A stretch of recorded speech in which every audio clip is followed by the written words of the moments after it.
Hello guys, welcome back to the second stream of learning digital marketing through HubSpot courses. Today we'll be learning a section of building a content creation framework. So let's begin with the first class, first video. Hello, I'm Abby, and I'm the content manager here at HubSpot Academy. A lot of work goes into creating a single piece of content: research, planning, editing, and more. Then after the content's done, there's promotion work, reporting, the list goes on. As a content professional, you need to publish a lot of content for each of your buyer personas at different stages of the buyer's journey. This can feel laborious or complicated, especially if you're working solo. But a content creation framework that's repeatable, organized, and agile can make the creation process smoother and more rewarding. A content creation framework is a structure of processes for publishing content, from the beginning stages to post-publication. Are you thinking a framework for creating content, but won't that hurt creativity? No. With a framework in place, your team can foster creative ideas in an organized, scalable manner. A framework strikes that perfect balance between autonomous creativity and long-term content sustainability. As an example of a very basic content creation framework, let's take a look at HubSpot Academy's user blog.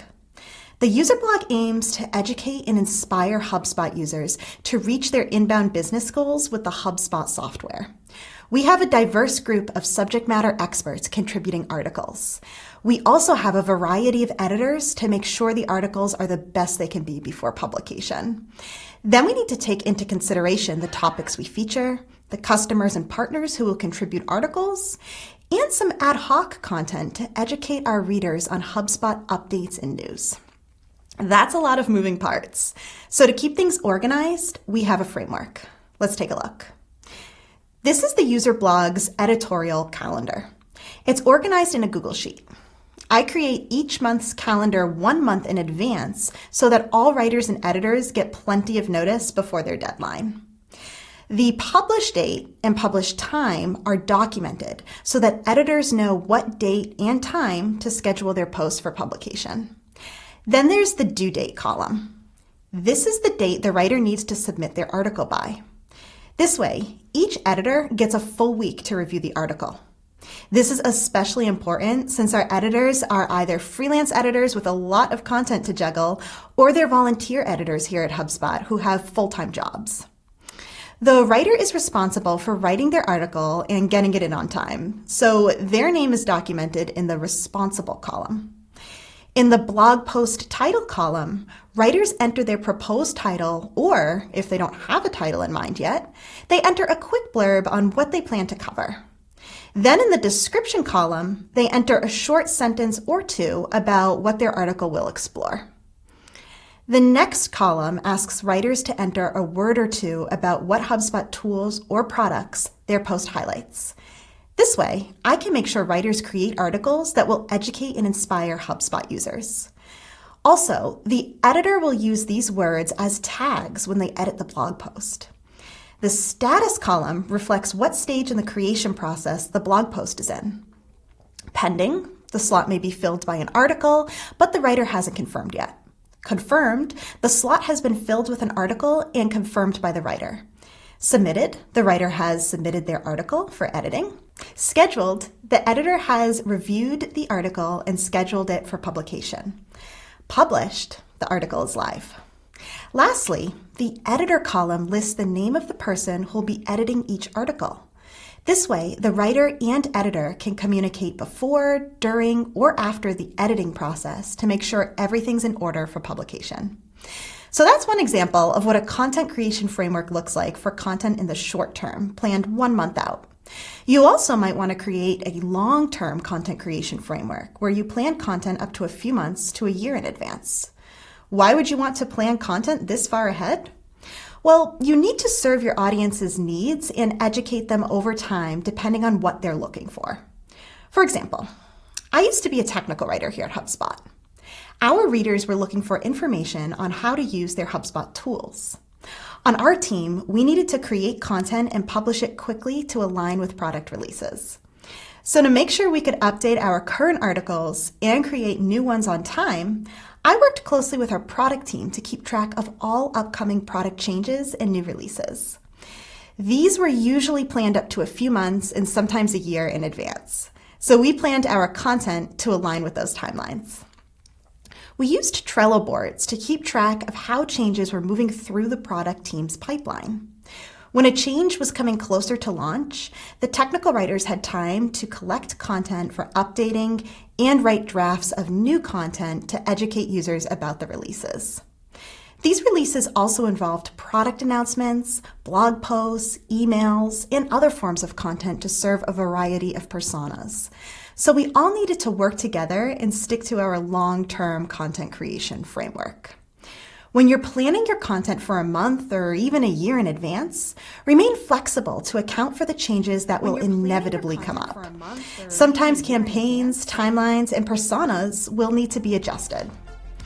With a framework for creating content, you'll give your team the tools, processes, and structure they need to do their best work.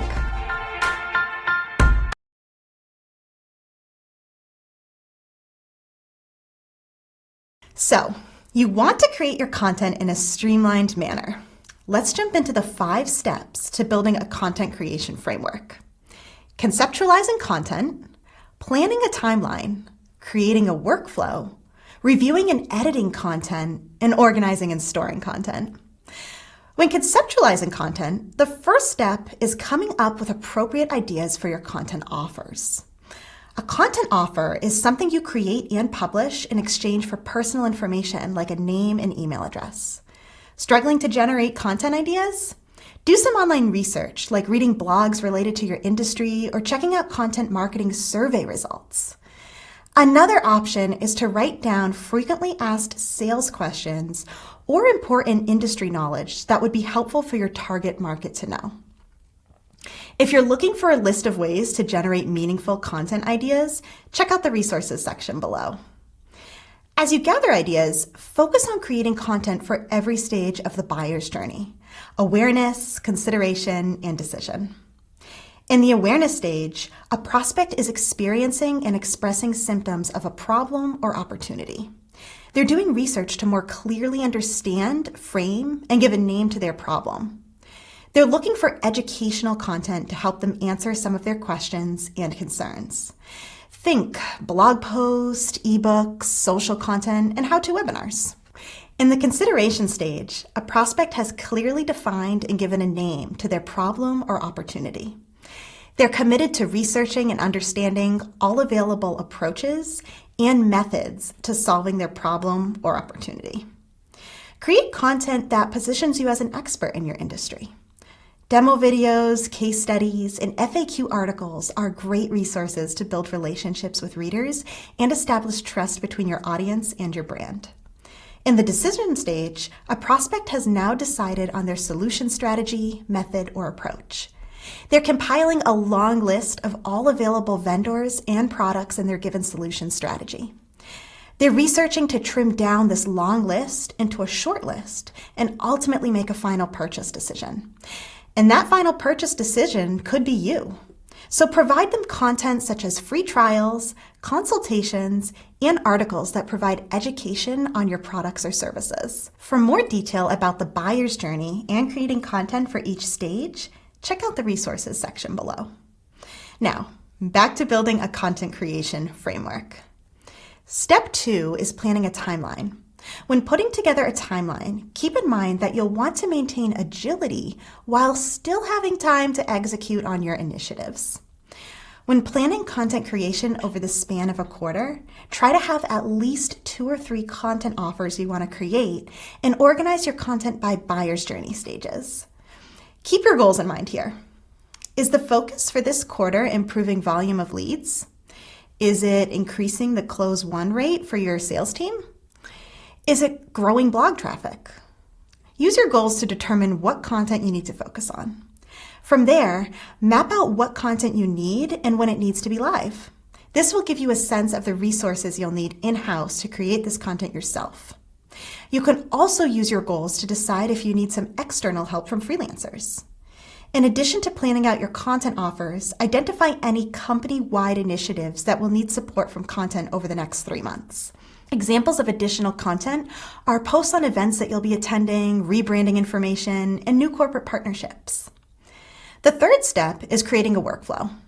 In the context of content creation, a workflow is an intuitive breakdown of the content creation work.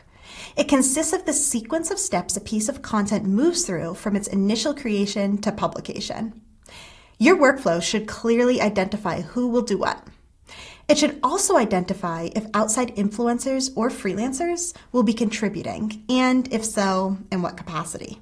Because there are multiple components involved when creating a piece of content, you'll want to get pretty granular with your steps, even if you're a team of one. This way, as your content grows over time, you'll have a clearly defined workflow to use when adding the resources you'll need to create more content at a fast pace. For example, instead of having written, edited, and published as the work stages for an ebook, you might have something like outline completed, first draft completed, editing completed, design and formatting completed, final draft completed, and published. Here's a pro tip. Think about how you created a piece of content in the past before you had a content creation framework. Consider what went well, what roadblocks you hit, and what you'll need to work into your process to avoid these roadblocks the next time around. Document your thoughts and create a workflow based on that. You can always change your workflow steps as your content evolves. This brings us to the fourth step, reviewing and editing content. You need a reviewal system in place so that your content is accurate, well-written, and aligned with your brand. Depending on your team's setup, this review process could involve working with an in-house or freelance editor and having an SEO specialist format and update the content. In the review process, follow these 7 best practices. Set clear expectations, define roles in the reviewal process, determine a timeline, use a style guide, track edits, manage progress, and optimize for search engines. Let's dive into each of these in more detail. Set clear expectations. The reviewer should know what they're looking for: grammatical errors, fact-checking, story gaps, wordsmithing, and more. Define roles in the reviewal process. Each person should know what they need to do and when. Maybe you have a developmental editor looking at your content's overall focus and structure before a copy editor goes in for more detailed edits. Or maybe you have a single editor reviewing everything. Whatever your team looks like, clearly defining who does what will eliminate chaos and keep things on track. Determine a timeline. With so many people involved in publishing content, set due dates in a high-level timeline so that each person is held accountable for their contribution. In many content environments, one missed deadline affects everyone's work. To keep your team agile and conscious of their deadlines, share a rough timeline with the team, get everyone's buy-in, and then finalize it. Use a style guide. Your content needs to be consistently authentic, well-written, and aligned with your company's brand, even among various writers with different writing styles, skill levels, and voices. A style guide is that common thread all content reviewers can use so that their edits establish consistency across a diverse group of writers. For information on how to create a style guide, check out the resources section below. Moving on to the next best practice, track edits. Whether you have one editor or multiple editors, have your content reviewers make suggestions by tracking changes as opposed to making edits directly. This way, the content creator knows where to make changes as opposed to figuring out what was altered. Next, manage progress. Use some sort of document like a project management software to track progress. This document should reflect the roles, timeline, and deadlines you've determined for your review process. Since you could have a team of people working together on a final product, tracking the reviewal progress provides transparency across the team and keeps all stakeholders on the same page. It also allows for agility so that you can remain flexible and adjust deadlines if need be. Here's a pro tip. If you're looking for a place to start, consider using Trello. It's free and, more importantly, Trello makes collaborating with others easy. And finally, optimize for search engines. You put a lot of effort into creating your content, so you want your audience to find it in their web searches. After your content is created, do some spot edits to search engine optimize your content. This could involve swapping out some keywords or maybe having an SEO specialist optimize specific sections. So that wraps up reviewable best practices. The sixth step in building a content creation framework is organizing and storing content. Once your content is done, store it in a centralized location where your team can access it, like Google Drive or Dropbox. If you have a content management system, also known as a CMS, then you could choose to store it in there as well. Organizing your content in a way that's easy to understand is critical for repurposing, reusing, or even finding that content down the line. One way to organize your content is to develop a clear naming system. A sample system could include content format, buyer's journey stage, campaign, and year. For example, let's say you developed an awareness stage ebook back in 2015 to support a campaign for a new product launch on rock climbing gear. Your name for the content offer could be ebook, awareness, rock climbing gear 2015. While you can choose a specific naming convention formula for hosting your files, the goal should be to easily access files when needed. Keep in mind, your content creation framework should always be evolving. Your business's goals will vary from quarter to quarter and year to year, so your content creation framework should align with those changes. On top of that, content marketing is always changing. Stay up to date on industry trends and best practices so that you can incorporate them into your framework.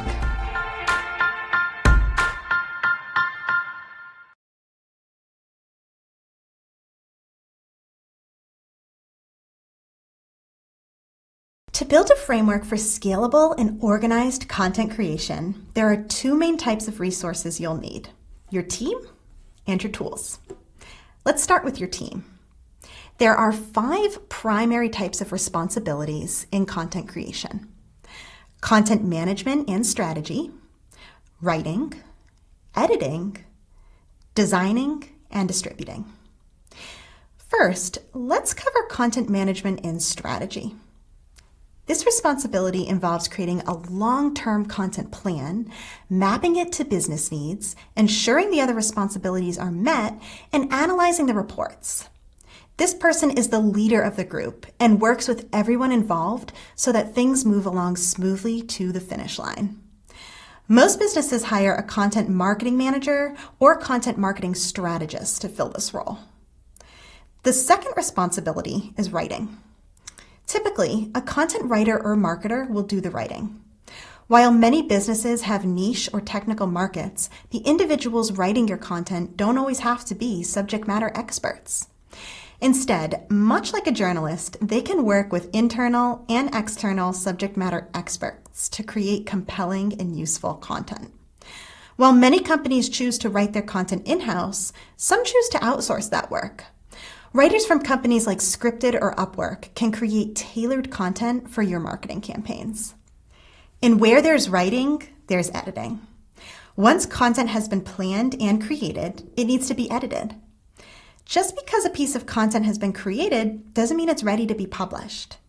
Editing ensures alignment with your business's messaging, your target market's needs, and the goals the content is meant to solve for. An in-house editor or freelance editor is perfect for this.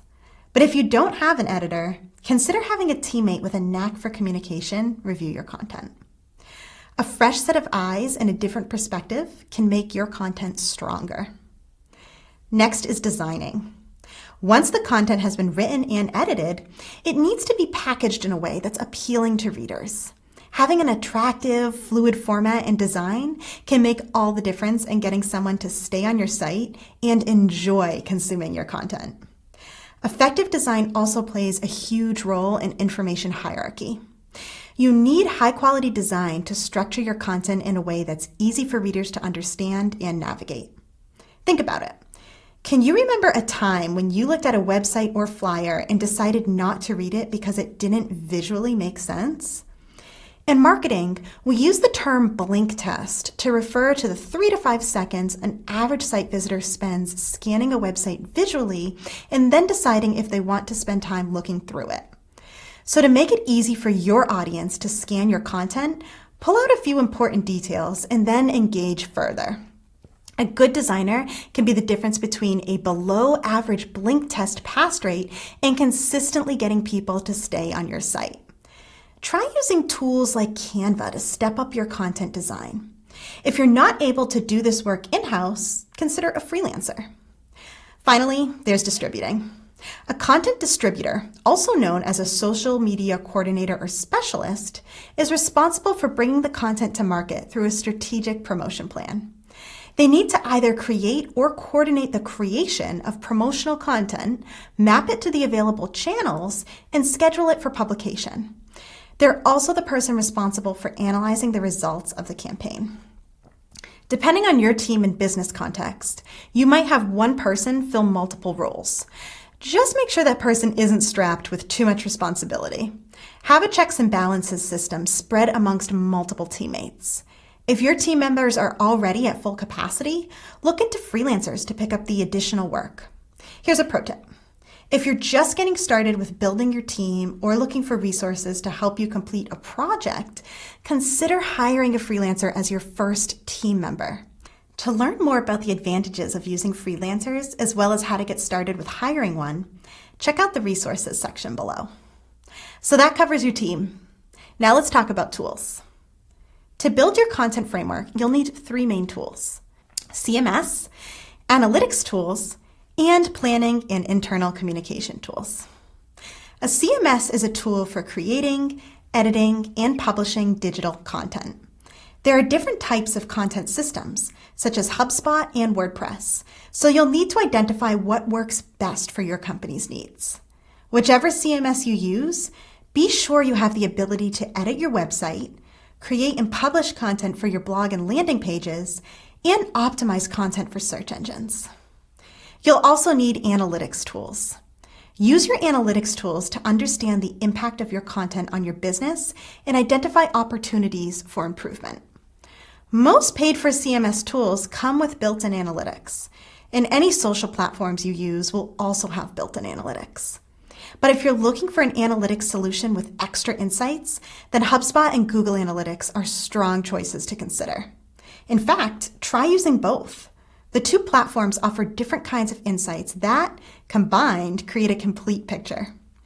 To learn about the differences between these 2 reporting platforms, as well as how they work together, check out the resources section below. Also, consider adding tracking links to all your promotional activities. This way, you can see what's working and what's not. To build a trackable link using Google's Campaign URL Builder tool, check out the resources section below. Once you have your CMS and analytics ready to go, you'll need planning and internal communication tools. You'll use these tools so that your team can communicate easily, see any updates, avoid version or draft control issues, and clearly delineate their responsibilities and assignments. You could start off with Google Drive or Trello, then transition to something more robust as your team and content grows. With these resources in mind, you're well on your way to building a content creation framework. And you're one step closer to making meaningful connections with your audience at scale.